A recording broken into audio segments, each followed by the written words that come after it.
Hello friends, welcome to job update YouTube channel. West Bengal police constable 2020-তে যারা qualify করেছো তাদেরকে অনেক অনেক অভিনন্দন। আগের ভিডিওতেও আমি জানিয়েছি।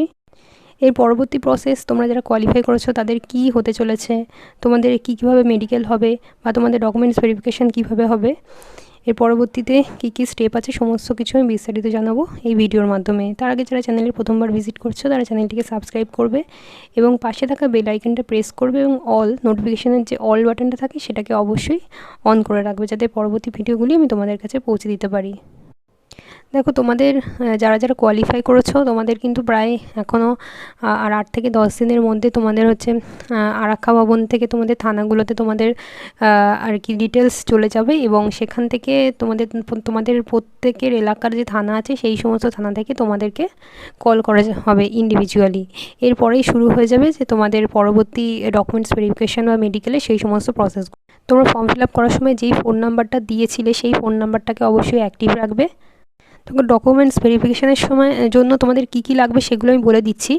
যেগুলো প্রথমেই তোমরা যেগুলো রেডি রাখবে হচ্ছে তোমরা যে পরীক্ষা দিয়েছিলে তোমাদের 4টে স্টেজের, মানে হচ্ছে প্রিলি, তারপর তোমাদের পিইটি পিএমটি এবং তোমাদের যে মেন্স এবং ইন্টারভিউ যে অ্যাডমিট কার্ড সেগুলো কিন্তু কালেক্ট সাথে রাখবে এবং সেগুলোর আর কি জেরক্সগুলো রাখবে। আর যেগুলো রাখবে হচ্ছে তোমাদের যে আই কার্ড, মানে তোমাদের যে আধার কার্ড, তারপরে voter card, pan card, birth certificate, এই সমস্ত অরিজিনাল কপি এবং জেরক্স কপি দুটো করে রেখে দেবে। মিনিমাম হচ্ছে মাধ্যমিকের যে তোমাদের অ্যাডমিট কার্ড, তোমাদের মার্কশিট এবং তোমাদের সার্টিফিকেট, এই 3টে জিনিস এবং তার সাথে সাথে যারা এইচএস এবং গ্র্যাজুয়েশন পাস করেছো, মানে সর্বোচ্চ কোয়ালিফিকেশান যাদের আছে বা কারো মাস্টার্সও আছে, তারা এই সমস্ত ডিগ্রির তোমাদের যে মানে মার্কশিট, অ্যাডমিট কার্ড এবং যে তোমাদের সার্টিফিকেট, এইগুলো কিন্তু তোমরা জোগাড় করে রাখবে এবং সাথে এইগুলোর কিন্তু জেরক্স কপিগুলো রেখে দেবে। এবং তোমাদের যে মানে ফটো লাগবে, তোমাদের যে ফটোকপিটা লাগবে তোমাদের পরবর্তীকালে তোমরা যখন আবার ফটো তুলবে তখন কিন্তু তোমরা প্রায় 20-30টা মতন ফটো কিন্তু তোমরা তুলে রাখবে, মানে একই ফটোর কপি করে রাখবে 20-30টা। এবং তোমাদের যে মানে রেজাল্ট বেরোলো, তোমাদের যে অরিজিনাল মার্কশিট, তোমাদের কনস্টেবলের যে অরিজিনাল মার্কশিট, যেটা হচ্ছে তোমাদের ওয়েবসাইটে দিয়েছে যার যার নিজস্ব আর কি সিরিয়াল নাম্বার দিয়ে, সেইটারও কিন্তু ভালো স্ক্রিনশট মেরে রাখবে। তোমাদের যে ফাইনাল প্যানেল দিয়েছে সেখানে তোমার নামটা, রোল নাম্বারটা, সিরিয়াল নাম্বারটা কোথায় রয়েছে সেই জায়গাটাও কিন্তু তোমার স্ক্রিনশট মেরে রেখে দেবে। কিন্তু এইগুলোই তোমাদেরকে জোগাড় করে রাখতে হবে। এর কলেজের লিভিং সার্টিফিকেট, সেইগুলো কিন্তু থানা থেকে কল আসার পরেই তোমাদেরকে নির্দিষ্ট ডেট দেওয়া হবে, তারপরেই তোমরা ওগুলো কালেকশানের জন্য মানে কালেকশান করবে। আচ্ছা, এরপর যে তোমাদের ডকুমেন্টস ভেরিফিকেশানের জন্য যে ফর্মটা দেওয়া হবে সেই ফর্মে তোমাদের যে জিনিসগুলো মানে ফিল আপ করতে হবে, তার মধ্যে যে ঝামেলার বিষয়গুলো আছে, যেমন ধরো তোমার এলাকার 2জন গণ্যমান্য ব্যক্তির আর কি তোমাদের সিগনেচার, মানে এটা আইডেন্টিফিকেশানের জন্য যে তুমি ওই এলাকার কিনা, এবং তোমাদের এলাকার যে গেজেটেড অফিসার আছে তার সাইন, এই সমস্তগুলোই কিন্তু এসে তোমাদের মানে ডকুমেন্টস ভেরিফিকেশানের সময় তোমাদের যে ফর্ম ফিল আপ করার সময় এগুলো করতে হবে।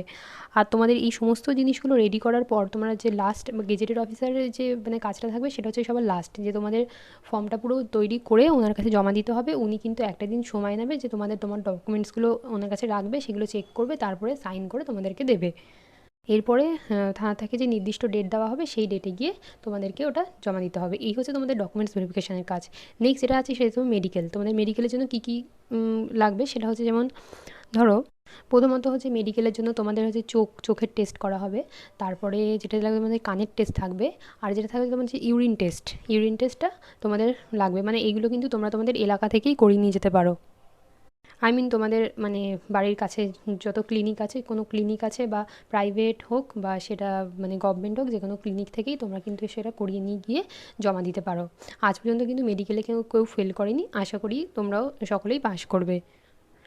তাই মেডিকেলের বিষয়টা নিয়ে অত চিন্তা করার কোনো দরকার নেই। শুধুমাত্র নিজেরা এখন ফিট থাকবে, নিজেদেরকে যত্ন নেবে, সুস্থ থাকবে, আর চেষ্টা করবে এখন যে দূরবর্তী স্থানে না যাওয়ার বা কোনো রিস্কফুল কোনো কাজ না করার, নিজেকে যত্ন রাখার চেষ্টা করবে যাতে কোনো রকম শারীরিক সমস্যা না হয়। আর কিডনি সুস্থ রাখার জন্য প্রচুর পরিমাণে জল খাবে তোমরা। তো আশা করি প্রায় 8,000 নতুন ওয়েস্ট বেঙ্গল পুলিশ কনস্টেবল প্রার্থীদের জন্য অনেক অনেক শুভকামনা রইল।